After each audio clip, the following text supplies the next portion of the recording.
Okay, welcome back friends. हमारा जो biodiversity शुरू था उसमें हमने टॉपिक लिया था पैटर्न्स ऑफ बायोडाइवर्सिटी। ठीक है, तो प्रीवियस लेक्चर में आपने देखा है पैटर्न्स ऑफ बायोडाइवर्सिटी यानी कि हमारी बायोडाइवर्सिटी जो है इसकी किस पैटर्न से फैली हुई है। इसके दो पार्ट्स हमने पढ़ने हैं। One is the latitudinal gradient, latitude के हिसाब से, ठीक है, जो स्पीशीज़ का फैलाव है, जो स्पीशीज़ का रिचनेस है, वो हमें इसमें देखा है। ये टॉपिक हो गया हमारा पिछले लेक्चर में, प्रीवियस लेक्चर में। तो आज के लेक्चर में जो हम डिस्कस करने जा रहे हैं वो यही पैटर्न ऑफ बायोडाइवर्सिटी का पार्ट नंबर 2 है, that is the species area relationship. ठीक है, स्पीशी एरिया रिलेशनशिप मतलब क्या होता है, यानी कि एक स्पीशी रिचनेस और हैबिटेट, इसके हैबिटेट में क्या रिलेशनशिप है। सिंपल है, it is nothing but just the relationship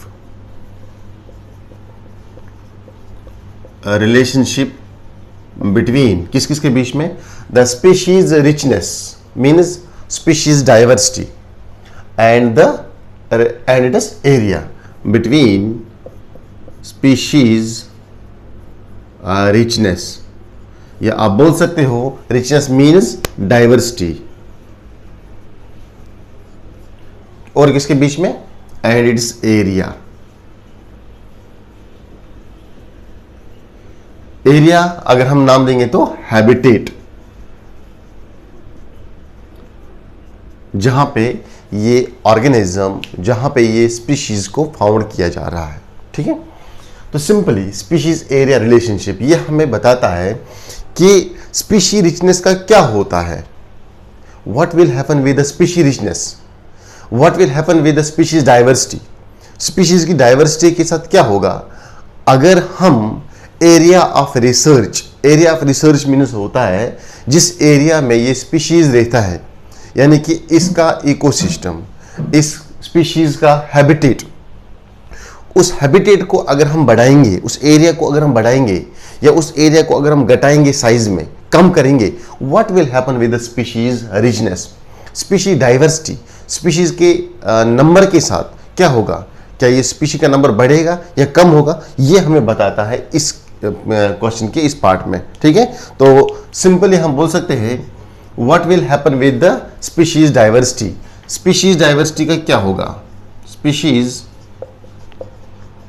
diversity यानी कि स्पीशीज रिचनेस, इसका क्या होगा, what will happen with it when, जब हम क्या करेंगे, when the size of area, जिस एरिया में ये रहते हैं ये स्पीशीज, उस एरिया का साइज अगर हम, when the size of area is increase और डिक्रीज, यही बोल रहा है हमें कि किसी एरिया में स्पीशीज रहते हैं। ठीक है, अगर हम उस एरिया का साइज बढ़ाएंगे, उस एरिया को हम डायमीटर, उसका डायमीटर बढ़ाएंगे, क्लियर, वो हैबिटेट का साइज बढ़ाएंगे, तो जैसे हम साइज बढ़ाएंगे क्या हमें नए नए स्पीशीज मिलना शुरू हो जाएंगे या नहीं, इसी का मतलब होता है ये। समझा बेटा आपको? चलो, ये स्पीशीज एरिया रिलेशनशिप पे एक साइंटिस्ट ने काम किया था, एक जियोग्राफर था वो। ठीक है, वो था जर्मन का। ठीक है, उसका नाम था अलेक्जेंडर वॉन हम्बोल्ट, ये याद रखना, नाम आ सकता है, एनसीईआरटी ने बताया है आपके। नाम था उसका अलेक्जेंडर वॉन हम्बोल्ट। ये जर्मनी का रहने वाला था। ठीक है, ये था जर्मनी का, और ये एक नेचुरलिस्ट था, एक जियोग्राफर था। नेचुरलिस्ट मीन्स जिसको नेचर में इंटरेस्ट होगा, जिसको इकोसिस्टम, बायोडाइवर्सिटी, इन चीजों में क्या होगा, इंटरेस्ट। जर्मनी का रहने वाला था और एक नेचुरलिस्ट था, naturalist and geographer.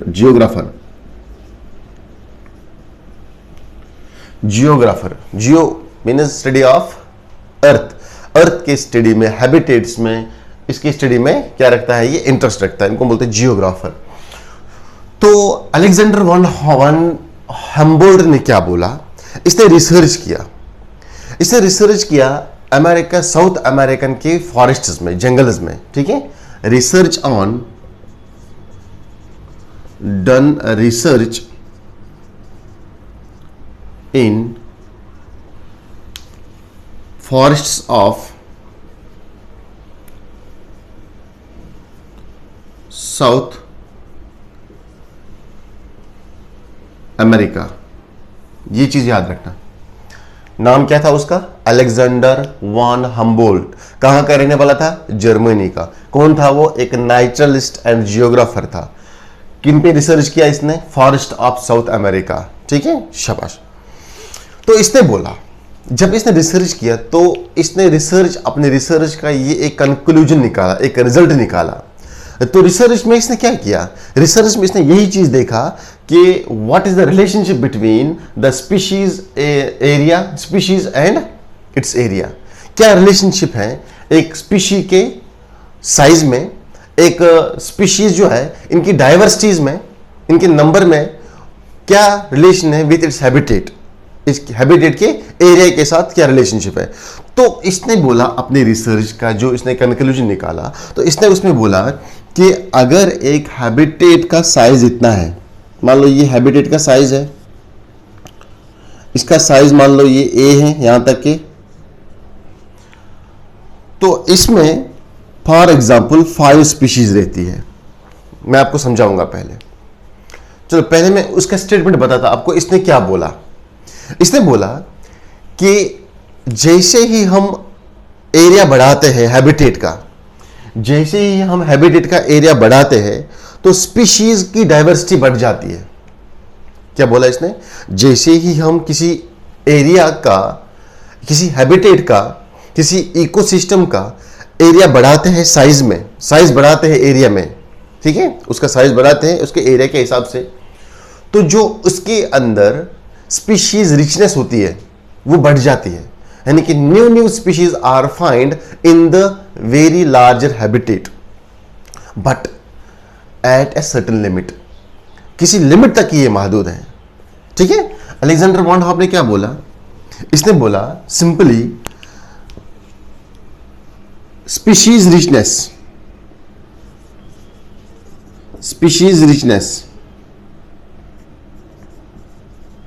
will increase या simply is directly proportional to, मैं आसान शब्दों में लिखूंगा, is directly proportional to the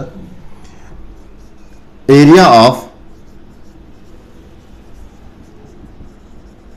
habitat but यहां पे but at a certain limit।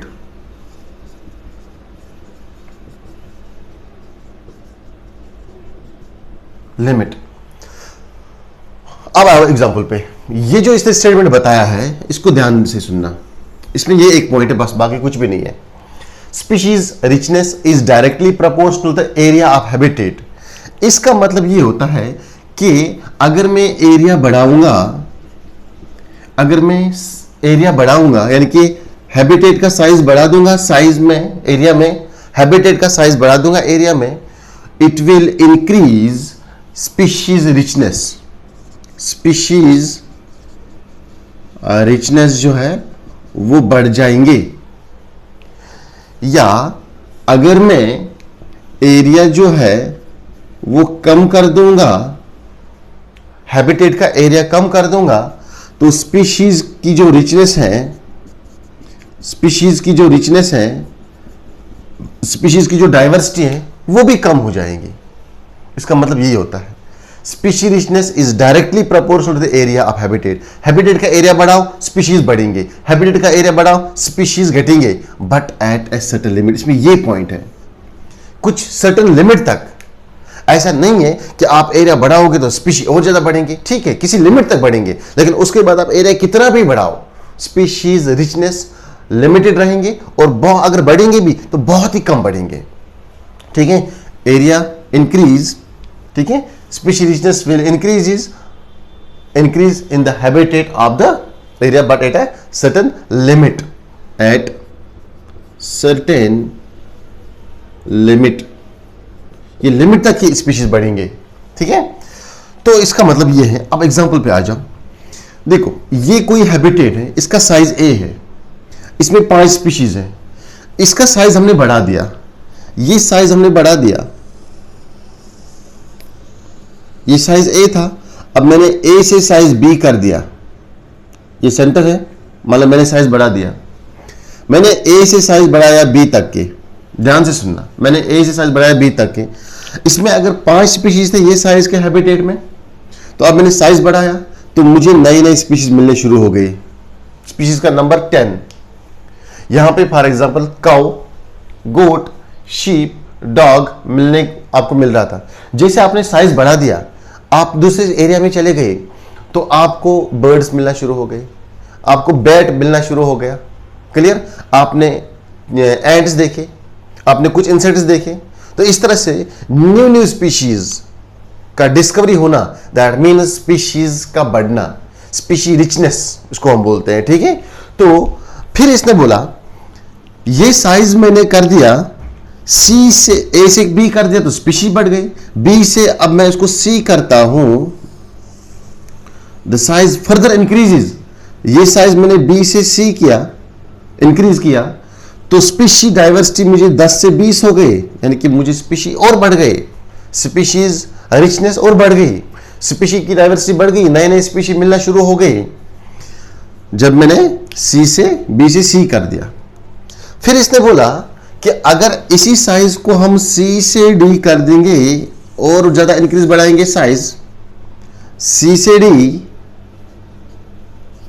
तो अकॉर्डिंग टू द रूल, अगर यहां पे साइज ए था, 5 स्पीशीज थे, मैंने ए को साइज बढ़ा दिया, ठीक है, डबल कर दिया तो स्पीशी का नंबर डबल हो गया। फिर मैंने साइज बढ़ा दिया बीसीसी, बीसीसी मीन्स अगर यहां पे 10 स्क्वायर किलोमीटर था एरिया, यहां पे मैंने 20 किया, 20 स्क्वायर किलोमीटर, यहां पे मैंने 50 स्क्वायर किलोमीटर किया, यहां पे मैंने 100 स्क्वायर किलोमीटर किया, सी से डी तक जैसे मैंने साइज बढ़ा दिया, तो स्पीशी का नंबर अगर यहां से 5 से 10 हो रहा था, 10 से 20, यहां पे 20 से 40 होना चाहिए, लेकिन यहां पे ओनली 20 से 22 स्पीशीज रह गए, 22 स्पीशीज। दैट मीन्स ये होना चाहिए था 40 अकॉर्डिंग टू दिस सिचुएशन, लेकिन ये आ गया मुझे यहां पे मुझे सिर्फ 22 स्पीशीज मिल रहे हैं, 20 तो ऑलरेडी डिस्कवर हो चुके हैं, लेकिन सिर्फ मुझे यहां पे एडिशन ऑफ न्यू 2 स्पीशीज, यहां पे डी पे मुझे सिर्फ 2 स्पीशीज मिले, यहां पे मुझे 5 स्पीशीज नहीं मिले, यहां पे मुझे 10 स्पीशीज नहीं मिले, यहां पे 10 था, यहां पे 20 डबल हो गया था, यहां पे और डबल होना चाहिए था, 40 होनी चाहिए थे, लेकिन यहां पे सिर्फ 22 स्पीशीज मुझे मिल रहे हैं, सिर्फ 2 स्पीशीज का यहां पे एडिशन हो गया। तो इसने बोला ये जो स्पीशीज का नंबर है, जब मैंने साइज ए से बी कर दिया तो 5 स्पीशीज थे, ए से बी करते तो 10 हो गए, डबल हो गए स्पीशीज का नंबर, बी से सी कर दिया साइज तो डबल हो गया स्पीशीज का नंबर, 20 हो गए स्पीशीज का नंबर, फिर सी से डी कर दिया तो स्पीशीज से, जब मैंने सी से डी कर दिया तो स्पीशीज का नंबर नहीं बढ़ा, क्लियर। इसी को हम बोलते हैं स्पीशी रिचनेस बढ़ जाता है जब आप साइज बढ़ाते हो, लेकिन स्पीशी रिचनेस एक लिमिट तक बढ़ जाएगा। Species richness increases when the area of habitat increases at certain limit. समझ आ गया बेटा आपको, क्लियर। स्पीशी रिचनेस आपको बढ़ेगा बट एट सर्टेन लिमिट। तो यहां पे मैं बोल सकता हूं ये जो स्पीशी का नंबर बढ़ा, इसको इसने नाम दिया है S not. S means species richness, not means हो गया नेग्लिजिबल, अगर बढ़ भी गए तो बहुत ही कम बढ़े, ठीक है। जैसे आप सी से डी तक एरिया में आ गए तो आपने देखा 20 स्पीशीज वही थे जो ऑलरेडी यहां पे डिस्कवर हो गए थे। काउ मिलेगा आपको, अरे आप बोलोगे नहीं ये तो डिस्कवर हो चुका है ऑलरेडी, गोट ये भी तो ऑलरेडी है, हाँ, रैबिट ये भी तो ऑलरेडी है, ये जेब्रा ये भी तो ऑलरेडी है, एलिफेंट ये भी तो ऑलरेडी है, बर्ड्स ये भी तो ऑलरेडी है, बुफेलो, हाँ हमें बुफेलो देखने को मिलेगा। बुफेलो यहाँ पे किसी भी एरिया में नहीं था, तो यहाँ पे बुफेलो जो है न्यूली स्पीशीज डेवलप हो गई, डिस्कवरी हो गई, यानी कि उसने स्पीशी एरियाज में स्पीशी के डाइवर्सिटी में बढ़ावा किया, रिचनेस इंक्रीज किया, तो वो एक स्पीशी यहाँ पे बढ़ा। दैट मीन्स तो हम बोल सकते हैं स्पीशीज बढ़ेगा सी से डी तक, जैसा आप एरिया बढ़ाओगे तो स्पीशीज बहुत ही कम बढ़ेंगी उसके बाद, क्लियर। पहले तो बढ़ेंगे स्पीशीज तो, लेकिन कुछ लिमिटेड एरिया तक, फिर आप कितना भी एरिया बढ़ाओ स्पीशीज जो है वो डाइवर्स में कम हो जाए, कम नहीं हो जाएंगे, मतलब में उतने ही रहेंगे, कॉन्स्टेंट रहेंगे।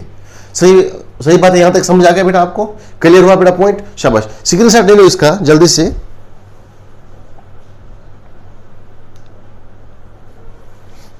दैट मीन्स मैं ये पॉइंट लिखूंगा पहले यहां पे। इसने बोला व्हेन द साइज ऑफ या एरिया ऑफ रिसर्च मीन्स हो गया habitat, when the size of area या size या area of research habitat increases, इससे क्या हुआ, the species diversity, the species richness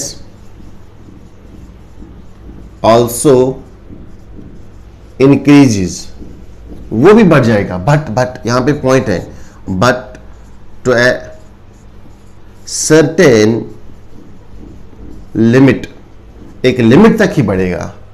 ठीक है, ए से बी कर दिया तो स्पीशीज नंबर बढ़ा, डबल हो गया। बी से सी कर दिया तो स्पीशीज नंबर डबल हो गया। सी से डी कर दिया तो ये 40 होना चाहिए, लेकिन सिर्फ 22 ही हो गया, 2 स्पीशीज इंक्रीज हो गई एट ए लिमिट, यानी कि इसे और साइज बढ़ाने की कोशिश किया। यहां पे आने चाहिए बहुत ज्यादा स्पीशीज, लेकिन स्पीशीज का नंबर नहीं बढ़ा। यही मैंने यहां पे लिखा, स्पीशीज का नंबर एक पर्टिकुलर लिमिट तक ही बढ़ेगा, उसके बाद आप एरिया कितना भी बढ़ाओ स्पीशीज नंबर नहीं बढ़ेगा। अगर बढ़ेगा तो बहुत ही कम बढ़ेगा, रिचनेस बहुत ही कम होगी। ठीक है, चलो इसको नोट करो। अब इसी चीज को, ये जो मैंने आपको समझाया है, हाँ, इसका वर्क अलेक्जेंड्रा वैन हम्बोल्ट ने, इसके बाद इसी चीज को इसने ग्राफिकल फॉर्म में बताया। इसको हम कैसे ग्राफ में डिनोट करेंगे वो इसने बताया। चलो स्क्रीनशॉट ले लो इसका जल्दी से।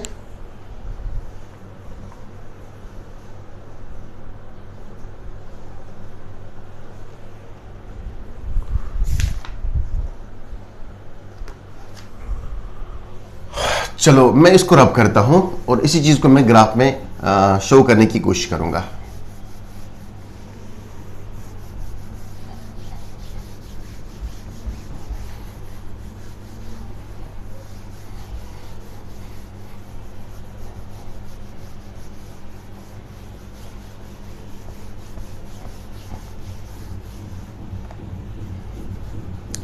ओके बेटा, चलो देखो ग्राफ में इसने क्या लिया।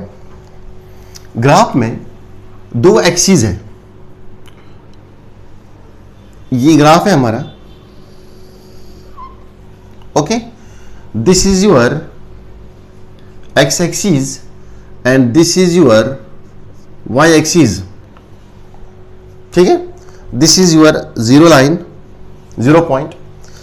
तो 0 से लेकर y तक ये शो करता है स्पीशीज रिचनेस, ये शो करता है स्पीशीज रिचनेस। देखो मेरा ग्राफ जरूरी समझना है।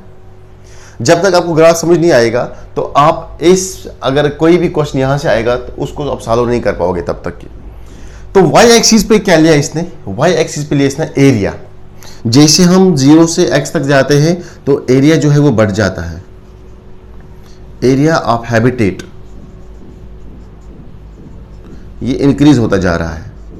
जैसे आप आगे के जाओगे तो इंक्रीज हो जाएगा, जैसे आप O से Y की तरफ जाओगे तो स्पीशीज बढ़ जाएंगे। ठीक है, नाउ इसने क्या बोला कि जैसे मैं साइज बढ़ाता हूं स्पीशीज रिचनेस बढ़ जाते हैं, but at a certain limit. जब इसने यही जो इसने स्टेटमेंट दिया, जब इसने वो डाला यहां पे तो ये ग्राफ ऐसे आया। क्लियर, ये ग्राफ हम कैसे रीड करेंगे।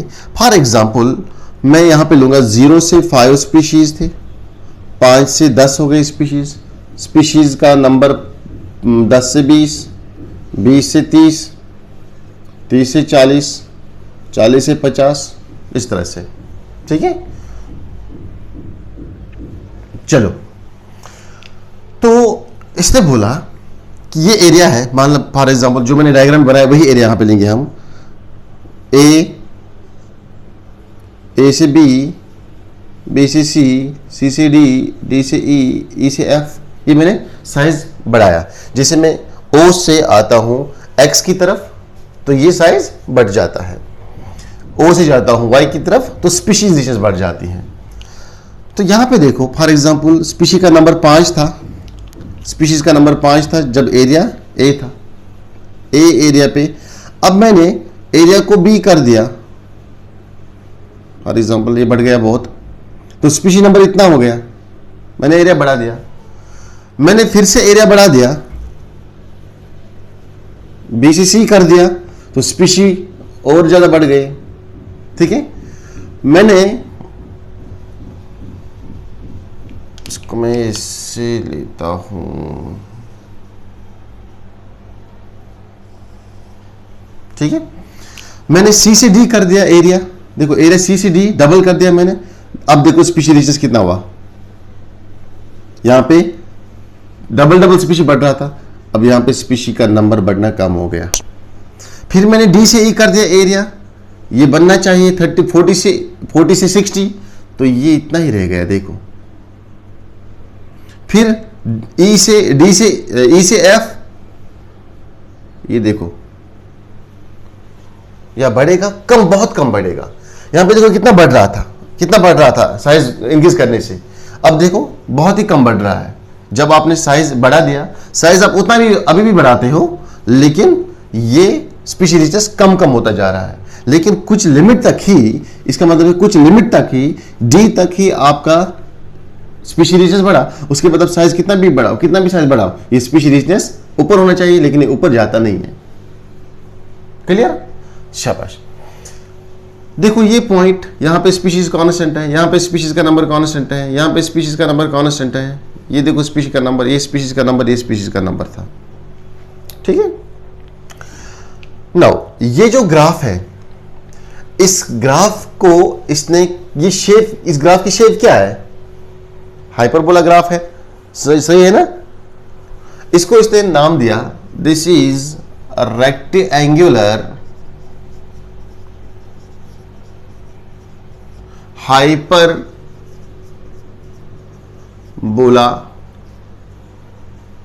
ग्राफ, रेक्टेंगुलर हाइपरबोला ग्राफ इसने इसको नाम दिया। यानी कि अब इसने रिलेशन बताई है, इसने इसको बोला है कि इसकी रिलेशनशिप जो है that is S is equal to C A raised power Z.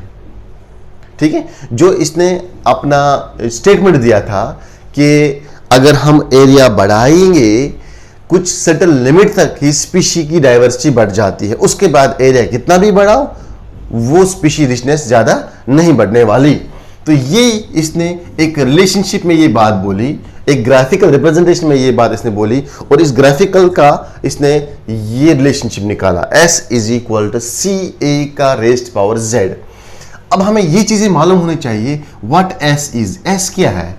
Simply S is the species richness, species richness, species richness.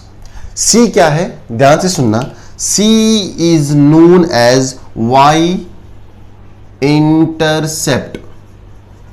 Intercept, Y intercept, यानी कि वाई मीन्स हो गया वाई एक्सीज पे जब आप जा रहे थे, एरिया यहां से बढ़ा रहे थे एक्स एक्सीज पे, तो स्पीशीज का नंबर बढ़ रहा था, एरिया बढ़ाया स्पीशीज का नंबर बढ़ा, एरिया बढ़ाया स्पीशीज का नंबर बढ़ा, एरिया बढ़ाया स्पीशीज का नंबर बढ़ा, फिर से एरिया बढ़ा, स्पीशीज का नंबर ज्यादा नहीं बढ़ा, अगर बढ़ा तो बहुत ही कम बढ़ा। दैट मीन्स कोई चीज जो मोशन में थी, कोई चीज जो बढ़ रहा था, अचानक से वो घटना शुरू हो गई। घटना मीन्स अचानक से वो उसका बढ़ना स्टॉप हो गया। इंटरसेप्ट मीन्स हो गया, अगर हम इसके लिटरल मीनिंग देखेंगे, इंटरसेप्ट की मीनिंग, इंटरसेप्ट मीन्स हो गया to stop a body which is in the motion. अगर कोई बॉडी मोशन में है, अचानक से वो स्टॉप हो गई, तो उसको हम बोल देंगे इंटरसेप्ट। इसी तरह यहां पे y means y axis, intercept means to stop. हो गया यहां पे स्टॉप। यहां पे इस पॉइंट को हम लेंगे नाम, दिस इज द c, ये c है, c is the y intercept, means species richness बढ़ रही थी, लेकिन अचानक से क्या हुआ, स्पीशीज का बढ़ना स्टॉप हो गया। ये स्पीशीज बढ़ रहा था, स्पीशीज बढ़ रहा था एज पर एरिया, एरिया बढ़ाया, स्पीशीज बढ़ गया, लेकिन फिर भी आपने कितना एरिया बढ़ाया, स्पीशीज का नंबर कांस्टेंट रहता है। तो ये graph parabola, hyper parabola graph है, rectangular hyper parabola graph. Clear? तो z क्या है? अब क्या है? a क्या है? What is a is the area of research, area, ठीक है, area of habitat, area of habitat, z क्या है, ये रेस्ट पावर में क्यों इससे डाला, z जो है z इज एक्चुअल कांस्टेंट रहता है, ये मैं आपको बताऊंगा। ये z क्वेश्चन जब आते हैं तो z पे ही पूछे जाते हैं, ठीक है। ये z क्या है, z is known as the slope of the line. ये जो लाइन है इसका स्लोप क्या है, this is the slope of line. ये जो ग्राफ में को जो लाइन इंडिकेट हो रही है यहां पे, इसका स्लोप कैसा है वो मैं आपको बताऊंगा अभी। z जो है स्लोप ऑफ द लाइन, ये हमेशा कांस्टेंट रहता है, इसका वैल्यू, और इसी को हम बोलते हैं रिग्रेशन कोफिशिएंट। स्लोप इसी z को हम बोलते हैं regression coefficient, slope of the line, और सिंपली कांस्टेंट और रिग्रेशन कोएफिशिएंट इसको हम बोलते हैं। देखो फिर साइंटिस्ट्स ने आगे जाके रिसर्च किया इस टॉपिक पे, तो इन्होंने देखा कि ये जो हाइपरबोला ग्राफ है, ठीक है, इसका फॉर एग्जांपल हम बोल सकते this the steady state graph, steady state भी इसको बोलते हैं, ऐसे पैराबोला ग्राफ, ओके। तो इन्होंने बोला कि जितना हम जब हम साइज बढ़ाते हैं तो कितने एरिया के साइज में कितनी स्पीशीज बढ़ी, अगर बढ़ी तो बहुत ही कम यहां से बढ़ते हैं, कांस्टेंट रहता है, वाई इंटरसेप्ट पे स्पीशीज रुक जाता है। तो अब इन्होंने इस ग्राफ को बोला कि इस ग्राफ को हम स्ट्रेट लाइन में चेंज कर देंगे, ठीक है। इस ग्राफ को स्ट्रेट लाइन में चेंज किया, ऐसे स्ट्रेट लाइन ग्राफ। तो इस ग्राफ को इन्होंने नाम जो दिया है that is the log log scale graph. इसको इन्होंने नाम दिया है log log scale graph. Values बराबर है, वैल्यूज वही है, सिर्फ इस लाइन को स्ट्रेट लाइन में चेंज किया है। क्यों? क्योंकि ये जो कंजेस्टेड एरियाज हैं, कंजेस्टेड पॉइंट्स हैं, हमें प्रॉपर्ली पता नहीं चल रहा है कि स्पीशी का रिचनेस अगर थोड़ा सा भी बढ़ गया या कांस्टेंट रहा, कितने एरिया बढ़ाने पे कितना कांस्टेंट रहा या कितना बढ़ा, 1 2 3 ही बढ़े। अभी तक 5 से 10 हो रहा था स्पीशी नंबर, 10 से 20, 20 से 40, 40 से 80, लेकिन अब 40 से 42, 42 से 43, नंबर बहुत ही कम बढ़ रहा था, एस नॉट नेग्लिजिबल। तो ये एस नॉट का वैल्यू निकालने के लिए इन्होंने इस ग्राफ को स्ट्रेट लाइन में चेंज किया और नाम दिया इसका लॉग लॉग स्केल ग्राफ। इसका नाम क्या था? Rectangular hyperbola graph. इसका नाम क्या है? Log log scale graph. ये लॉग लॉग स्केल ग्राफ का भी सेम यही रिलेशनशिप आएगा, लेकिन इससे पहले लॉग लगेगा यहां पे। जब इस ग्राफ को चेंज किया लॉग लॉग स्केल में, तो ये रिलेशनशिप बनेगी ऐसे, ये आपकी रिलेशनशिप बनेगी log S is equal to, सीधा यहां पे लॉग लगाओ पहले, log C. Clear? Log S is equal to log C. फिर यहां पे क्या है? ए जेड स्क्वेयर, ये आएगा प्लस जेड, नीचे लाओ लॉग लगाओ, रेस्ट पावर लॉग लगाओ A, log S is equal to log C plus Z log A. Clear? ये बना आपका दूसरा रिलेशनशिप। किसके? जब आपने इस हाइपरबोला ग्राफ को कन्वर्ट किया लॉग लॉग स्केल ग्राफ में, इसको सीधे ही किया आपने, स्ट्रेट लाइन में चेंज किया। तो सिंपली यहां पे चेंज कुछ नहीं हुआ, यहां पे भी आपका एस है, यहां पे भी आपका सी है, यहां पे आपका जेड है, यहां पे अभी आपका ए है, लेकिन सिर्फ यहां पे लॉगरिथम लगाया, लॉग अप्लाई किया, ठीक है, ताकि ये लॉग लॉग स्केल जो है ये स्ट्रेट ग्राफ बने। तो फिर ये एस क्या है? कुछ नहीं है, अपना ही स्पीशीज रिचनेस है, स्पीशी रिचनेस है। सी क्या है? वही अपना वाई इंटरसेप्ट। जेड क्या है? स्लोप ऑफ लाइन, ये लाइन का स्लोप। अब यहां से क्वेश्चन बनते हैं हमारे, ये लाइन का स्लोप, ये स्लोप कहलाएगा। अगर मैं इसको नीचे लूंगा तो स्लोप कम करूंगा मैं, अगर मैं इसको और ऊपर ले लेता हूं तो स्लोप बढ़ेगा। तो यही है, और इसी को हम बोलते हैं रिग्रेशन एनालिसिस। ए क्या है? साइज या area, area of research means area of habitat. कुछ नहीं चेंज हुआ यहां पे, सिर्फ ये रिलेशनशिप में क्या लगा? ग्राफ, ठीक है, स्टेडी स्टेट रिलेशनशिप है ये, और ये लॉग लॉगरिथम का ग्राफ है। सिंपल है। अब इसने बताया यहां पे, जब हमने इस लाइन को, इस ग्राफ को स्ट्रेट लाइन में चेंज किया, तो यहां पे जो कंजेस्टेड एरियाज थे, यहां पे कंजेस्टेड पॉइंट्स थे, हमें इन पॉइंट से मालूम नहीं पड़ता था कि एक्चुअल में नंबर कितना बढ़ा एरिया बढ़ाने पे। यहां पे तो हमें बिल्कुल इजी नोट हो रहा था। ए से बी किया तो 10 से 15 हो गए, बी से सी किया तो 20 से 40 हो गए, इस तरह से। अब डी से ई किया तो कितना हुआ, ई से डी से ई किया तो कितना हुआ स्पीशीज नंबर, ई से एफ किया तो स्पीशीज नंबर कितना एक्चुअल में बढ़ा। तो ये यहां पे इसने पॉइंट्स में बताया ऐसे, ये पॉइंट्स हम इसको यहां पे ऐसे दिखा सकते हैं, ऐसे दिखा सकते हैं। क्लियर? नाउ अब ये बोल रहा है कि ये जो z का वैल्यू है, z जो है this the slope of line. अगर हम इस लाइन के स्लोप को कम कर देंगे, क्लियर, अगर हम इस लाइन को स्लोप को कम कर देंगे, फॉर एग्जांपल ये लाइन को हम ऐसे कर देंगे, स्लोप कम हुआ और स्लोप बढ़ा दिया, ऐसे है ये ओरिजिनल लाइन, ऐसे बढ़ाओ, स्लोप बढ़ा, स्लोप कम कर दिया आपने। जब आपने स्लोप कम कर दिया ये लाइन नीचे आएगी, क्लियर, ऐसे, दैट मीन्स एरिया तो बढ़ेगा ही। देखो स्लोप कम करने से क्या होता है, जितना स्लोप कम होगा उतना स्पीशीज रिचनेस कम होगा।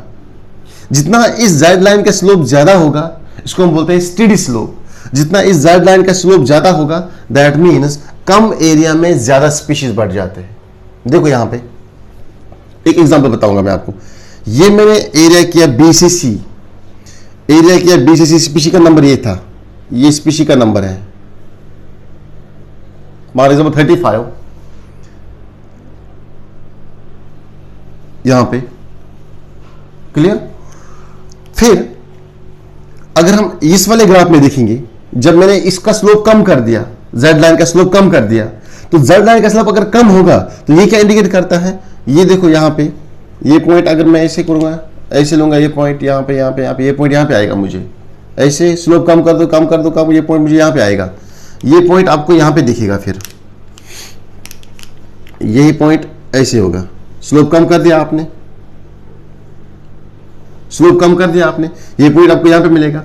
अब ये पॉइंट जहां पे आपको मिलेगा एरिया के साथ मिलाओ, देखो एरिया कितना बड़ा है, यहां पे एरिया सी एंड डी के दरमियान था, यानी कि मान लो सी था एरिया, यहां पे आपने ई एरिया आपके पास है, यानी कि एरिया और बढ़ गया, यानी कि एरिया अभी ज्यादा है। स्पीशी का नंबर देखो 5 से 7 है ना, यानी कि जितना इस जेड लाइन का स्लोप ज्यादा होगा ये इंडिकेट करता है कि स्पीशीज का नंबर ज्यादा है, स्पीशीज रिचनेस ज्यादा है। और ये जेड लाइन, इसी को हम बोलते हैं regression coefficient. Regression coefficient means ये डिफरेंट सिचुएशंस में चेंज होता जा रहा है। समझा गया बेटा आपको, clear?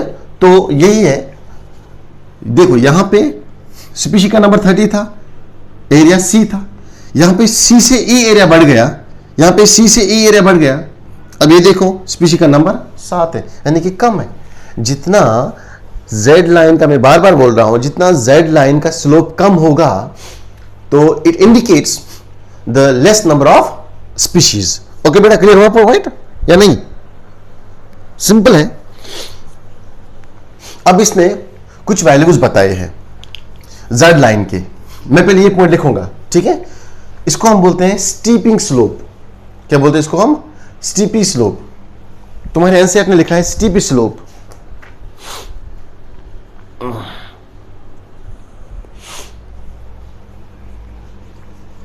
Z line if more steeper, अगर Z लाइन ज्यादा स्टीपर होगा, स्टीपर मीन्स ऐसे ज्यादा ऊपर, मोर स्लोप, ऐसे ज्यादा वर्टिकल बनाओ इसको। ये हॉरिजॉन्टल जितना होएगा स्टीपर स्लोप कम होगा, जितना ये वर्टिकल जाएगा स्टीपर बढ़ेगा, मोर स्टीपर, मोर स्लोप। जेड लाइन का अगर ज्यादा स्लोप होगा it indicates the species richness increases, increased species richness. अगर लेस स्टीपर होगा, अगर जेड लाइन लेस स्टीपर होगा किसी हैबिटेट में, दैट मीन्स लेस स्लोप होगा, तो इट मीन्स दैट डिक्रीज, यानी कि लेस स्पीशी रिचनेस,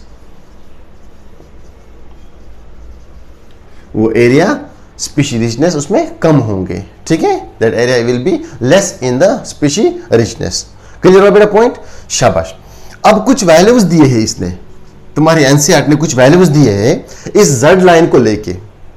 ये बोल रहा है कि अगर हम लोकल हैबिटेट्स देखेंगे, लोकल इकोसिस्टम्स देखेंगे, नॉर्मल इकोसिस्टम्स देखेंगे, लोकल, ये जेड वैल्यूज है, मैं लिखूंगा पहले पॉइंट, चलो यहां पे लिखता मैं, इसको आप स्क्रीनशॉट ले लो, ये पॉइंट को यहां पे मैं ये रब करता मैं,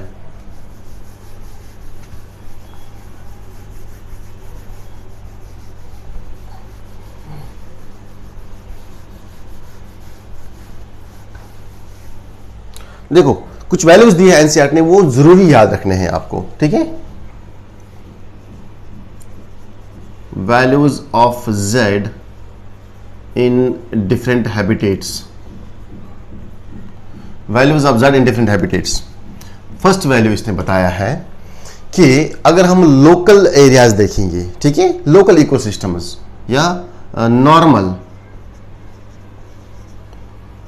लोकल इकोसिस्टम्स या लोकल हैबिटेट्स, उसके लिए z का वैल्यू होता है 0.1 to 0.2, 0.1 to 0.2।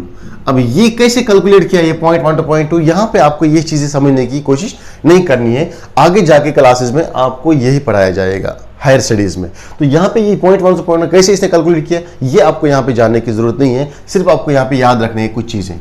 नॉर्मल देखो लोकल इकोसिस्टम्स में जो ज्यादा बड़े इकोसिस्टम साइज नहीं होते हैं, उनका z वैल्यू है 0.1 to 0.2। लेकिन जैसे ही हम जाते हैं एक बहुत बड़े इकोसिस्टम पे, जब इकोसिस्टम का साइज बहुत ही ज्यादा बढ़ जाता है, ठीक है, फॉर एग्जांपल लार्जर एरिया, बहुत ही बड़ा एरिया, फॉर एग्जांपल आप जाते हो कंटिनेंट्स की बेस पे, कंटिनेंट्स के area, for example more than 2 continents, more than 2 continents, एक कंट्री से आप दूसरे कंट्री में जाते हो, एशिया, अफ्रीका, साउथ अमेरिका में, ऐसे आप एक कंटिनेंट से दूसरे कंटिनेंट तक जाते हो, यानी कि एरिया ऑफ कंटिनेंट वाइज बढ़ाते हो, बहुत एरिया बढ़ाते हो, तब जाके ये जो आपका z वैल्यू है, तब जाके ये इंक्रीज हो जाता है। क्लियर? ये इंक्रीज होता है 0.6 से 1.2, 0.6 to 1.2। देखो ये कितना था, 0.1 to 0.2, अब अचानक से 0.6 to 1.2 बहुत ज्यादा बढ़ गया। क्लियर? तो तीसरा, अगर आप सिंपली लोकल ट्रॉपिकल एरियाज में देखेंगे, ठीक है, ट्रॉपिकल फॉरेस्ट्स के अंदर अगर हम बात करेंगे, tropical forests, tropical forests, tropical forest में इसने 2 स्पीशीज के बारे में ये जेड वैल्यू बताया है, एक मैमल का एंड दूसरा फ्रूगिवर्स बर्ड्स का। मैमल्स एंड फ्रूगिवर्स बर्ड्स मींस हो गया जो फ्रूट ईटिंग बर्ड्स, जो बर्ड्स फ्रूट्स खाते हैं, उनके लिए जेड का वैल्यू जो इसने दिया है दैट इज 1.15, ज्यादा है ना, एज कंपेयर टू दिस 1.15। तो ये 3 वैल्यूज जो है आपको किसी भी सूरत में याद रखने हैं। एनसीईआरटी कभी भी एग्जाम में पूछ सकते हैं, बोलो जी लार्जर एरियाज के लिए, जो एरिया बहुत ही बड़े हैं उनके लिए जेड का वैल्यू कितना है, तो 0.6 to 1.2। बोलो बेटा लोकल एरियाज के लिए, यानी कि नॉर्मल एरिया अगर होगा, यहाँ पे ज्यादा छोटा भी नहीं होना चाहिए, ज्यादा बड़ा भी नहीं होना चाहिए, normal area of ecosystem 0.1 to 0.2। तो ट्रॉपिकल एरियाज जहां पे मैमल्स एंड फ्रूगिवर्स बर्ड्स की डाइवर्सिटी ज्यादा है, तो उनके लिए जो है दैट वैल्यू इज 1 to 1.5। तो यहां पे ये पॉइंट जो है, इसको थोड़ा सा मैं बताना चाहता हूं कि जब हमने लार्जर एरिया अब देखा 2 कॉन्टिनेंट्स के बेस पे, तो ये जेड वैल्यू क्यों बढ़ गया। ठीक है, देखो इसके लिए क्या रीजन है। फॉर एग्जाम्पल ये ग्लोब है, इसको रब करता मैं पहले, यहां पे खचपच मच रही है ना। देखो ये एरिया है, ग्लोब है ये। फॉर एग्जाम्पल आप जब जा रहे हो एक कंटिनेंट से, for example this is India, this is Asia, this is Africa, this is Japan, this is America, this north America, different continents है ये, ठीक है। जब आप ये कंटिनेंट में जा रहे हो रिसर्च के लिए, तो यहां पे आपको मिल रहा है मैमल का एक स्पीशी, फॉर एग्जांपल यहां पे आपको मिलेगा कैमल। क्यों? क्योंकि यहां पे हैबिटेट ही ऐसा है इस कैमल के लिए जहां पे ये सर्वाइव कर सकता है। दूसरे में हैबिटेट में आप गए तो यहां पे रेन ज्यादा हो रही है, यहां पे टेम्परेचर बहुत कम है, क्लियर, यहां पे स्नोफॉल बहुत ज्यादा हो रहा है, तो यहां पे आपको कैमल नहीं मिलेगा, यहां पे आपको फॉर एग्जांपल याक मिलेगा। याक भी एक स्पीशी है मैमल का, जिसके उस पे बॉडी पे लंबे लंबे बाल होते हैं, ऐसे लद्दाख में आपको देखने को मिलेगा, ज्यादातर ठंडी एरियाज में देखने को मिलता है। तो हो गया नया स्पीशी डिस्कवर। फिर आप दूसरे कंटिनेंट में गए तो यहां पे माइनस टेम्परेचर है तो होता है, तो यहां पे आपको पोलर बियर देखने को मिलेगा, यहां पे आपको पोलर बियर देखने को मिलेगा। पोलर बियर एक और स्पीशीज है, क्लियर। यानी कि जैसे आप कंटिनेंट के बेस पे जा रहे हो, एक कंटिनेंट से दूसरे कंटिनेंट तक, ये स्पीशीज न्यू स्पीशीज फाउंड होने के चांसेस ज्यादा होते हैं, यानी कि Z वैल्यू जो है वो ज्यादा होगा, क्लियर। तो क्यों? क्योंकि डिफरेंट कंटिनेंट्स में ये जो क्लाइमेट है वो डिफरेंट होता है, ठीक है, due to the difference in climates या वेरिएबल क्लाइमेट। वेरिएबल क्लाइमेट की वजह से हमें यहां पे स्पीशीज जो है थोड़ा ज्यादा डिफरेंट स्पीशीज मिलेंगे, बिकॉज इसीलिए ये जो लार्जर एरियाज के लिए Z वैल्यू है ये ज्यादा रहता है, ठीक है। इसको कंफ्यूज नहीं करना अपने उस एरिया के साथ। एरिया बढ़ाया दिया तो स्पीशीज बढ़ गए, एरिया बढ़ा दिया तो स्पीशीज बढ़ गई, C से D कर दिया तो कांस्टेंट रहा, और ज्यादा बढ़ा दिया तो कांस्टेंट रहा, नहीं, ये वो नहीं, ये Z का वैल्यू है, ठीक है। Z का वैल्यू मीन्स ये हमें बताता है कि जितना Z का वैल्यू ज्यादा होगा स्पीशी रिचनेस ज्यादा है, जितना Z का वैल्यू कम होगा दैट मीन्स ये लाइन जो है ये लेस स्टीपर है। If line is more steeper, अभी मैंने बताया, if the Z line is more steeper that means species richness ज्यादा है कम साइज में, कम एरिया में।